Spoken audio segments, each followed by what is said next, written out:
À Yaoundé, au quartier Bankolo, nous sommes dans l'arrondissement de Yaoundé 2e. Des pleurs et des grincements de dents. Il est minuit et les fouilles se poursuivent ici à l'effet de retrouver d'éventuelles victimes enfouies sous les décombres. La pluie a surpris les populations dans le sommeil, faisant de nombreux morts. Difficile pour le moment d'établir un bilan. Nous avons trouvé sur place le maire de l'arrondissement de Yaoundé 2e. Une digue de retenue d'eau qui était construite depuis l'époque coloniale et qui a rompu. Et les eaux donc, qui découlaient venant des flancs des monts Bankolo et Mont Fébé, ces eaux ont donc emporté les habitations qui étaient construites en contrebas. Nous sommes encore en train de faire des recherches, mais il y a quelques décédés, il y a des enfants, il y a des hommes, il y a des femmes. Je ne peux pas encore donner un bilan exhaustif. Il y a des décédés. Je peux confirmer qu'il y a des décédés. Les sapeurs-pompiers sont arrivés ici et ont déjà procédé à l'extirpation d'une dizaine de corps. Plusieurs membres de famille disent avoir perdu des proches et sont encore dans les fouilles. C'est l'émoi et la consternation. Maman, on est en train de chercher le petit garçon de 6 ans. On ne sait pas s'il a envie, s'il est mort. Il est mort. Parce que c'est là le problème, même le corps on ne voit pas, l'enfant même on ne voit pas, on a marché dans tous les hôpitaux. J'étais dehors, je suis rentré, le temps d'entrer pour me coucher, me reposer. Subitement, le sommeil ne me prend pas. Ou c'est que le réflexe qui m'impressionne, même dès que je sors dehors, c'est-à-dire ce n'est que la pression, je me pose la question que l'eau aussi sort d'où.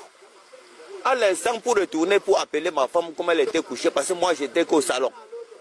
Le moment de retourner dans la chambre, j'ai dit que maman, la remée sort un peu voir ce qui ne... À l'instant, elle dit que l'eau m'atteignait déjà. Donc je ne sais comment j'ai fait pour sauver. J'ai sauvé Remé avec 2 enfants. Votre femme? Ma femme, oui, avec 2 enfants avec qui on était dedans. Oui, ce n'est que l'autre petit même que je ne sais de quel côté l'eau l'a entraîné. Parce que moi-même, là où je vous dis même, ça dit, Dieu est grand. J'ai dit que moi j'ai sauvé. Tu ne m'arrêtais pas. J'étais torse nu. Sur les lieux du drame, au quartier Bankolo, Daniel Anissé Boudier, Thierry Camteau, Séverin Fotso et Armel Diomo. Pour fouiller davantage dans ces décombres qui cachent sans doute encore des victimes de ce drame. En direct de Bankolo, Charles Abosoloba pour le 13h. Merci Charles. Les fortes pluies d'hier ont donc causé la rupture d'une retenue d'eau entraînant la destruction de nombreuses maisons à flanc de colline et causant des pertes en vie humaine. Pour le moment, le bilan fait état de plus de 27 morts. Les corps ont été acheminés à la morgue de l'hôpital central de Yaoundé. Voici le reportage d'Emmanuel Biconde. Centre. Le bilan de l'éboulement du dimanche au quartier Bankolo à Yaoundé continue de croître pendant que les recherches se poursuivent. Le chef de bataillon Bombay Tunzi, le commandant des opérations de secours, une partie des corps a notamment été acheminée dans la morgue de l'hôpital central et actuellement, avec la poursuite des recherches, le reste des corps trouvera d'autres centres de santé appropriés. Les volontaires secouristes de la Croix-Rouge, les bénévoles et les forces de sécurité sont aussi sur le terrain pour prêter main forte aux équipes spécialisées de sapeurs-pompiers. À quelques mètres du site de l'éboulement meurtrier, les habitants victimes, assis à même le sol, hurlent de douleur. Mathieu, ton Mario, ta belle fille, ses enfants et elle. Seigneur. L'incident s'est produit dans la nuit de dimanche 8 octobre aux environs de 19h. Selon un riverain, c'est un ancien mur érigé pour bloquer le passage des eaux d'un lac qui s'est formé en amont de la colline qui a cédé avec la pression des eaux de la forte pluie qui s'est abattue sur la ville de Yaoundé, entraînant la destruction de plusieurs maisons à flanc de colline, causant aussi de nombreuses pertes en vies humaines. Dans le centre, Emmanuel Biconde. Le gouvernement coordonne les secours depuis la survenue de ce drame. Dans la nuit, le ministre de l'administration territoriale, Paul Atanganji, était ce matin sur le lieu du drame à la tête d'une délégation pour constater les dégâts. Et à ses côtés, le ministre de l'Habitat et du Développement urbain, Célestine Ketcha-Cortès. Un même message de compassion à transmettre aux victimes. Voici le reportage de Constance Zeu. Le gouvernement de la République est aux côtés des victimes. Sur le site ce matin, le ministre de l'administration territoriale et son homologue de l'habitat et du développement urbain écoutent les explications des équipes des sapeurs-pompiers sur les premières actions entreprises pour libérer les corps enfouis dans les décombres des maisons.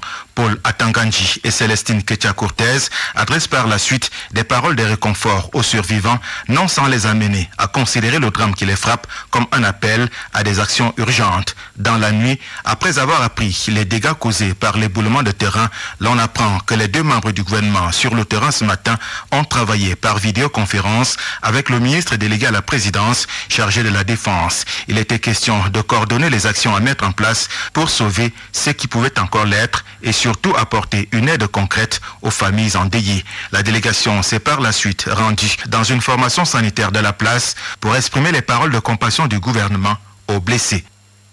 Le drame de Mbankolo est un drame de trop qui appelle à une véritable prise de conscience des personnes qui construisent dans les zones à risque. Je vous propose d'écouter le ministre de l'administration territoriale, Paul Atanganji. Le chef de l'État, son Excellence Paul Biya et son épouse ont chargé ma très modeste personne de venir d'abord transmettre les sincères condoléances aux familles endeuillées, de souhaiter prompt rétablissement à tous les blessés, d'apporter secours à tous les sinistrés et d'organiser la sécurisation du site. Ça, c'est un drame de plus. On pourrait dire un drame de trop. Ces maisons ont été construites dans une zone dangereuse, non constructive. Faudrait-il construire à tout prix pour mourir après? Nous devons mener donc cette sensibilisation afin que toutes ces zones non constructives soient libérées. Ça ne nous fait pas plaisir. Chaque jour, on enterre les morts et pour les mêmes causes. Les maisons sur les flancs d'eau, les maisons dans les zones marécageuses, les maisons sur des collines penchées. Vraiment, je crois qu'il est temps de mener une profonde réflexion sur ces habitudes complètement inconscientes. Les populations sont appelées à libérer les zones inconstructibles pour leur propre sécurité, une action que doivent impulser les autorités administratives. Écoutons le ministre de l'Habitat et du Développement urbain, Célestine Ketcha-Cortez, elle est au micro de Constance.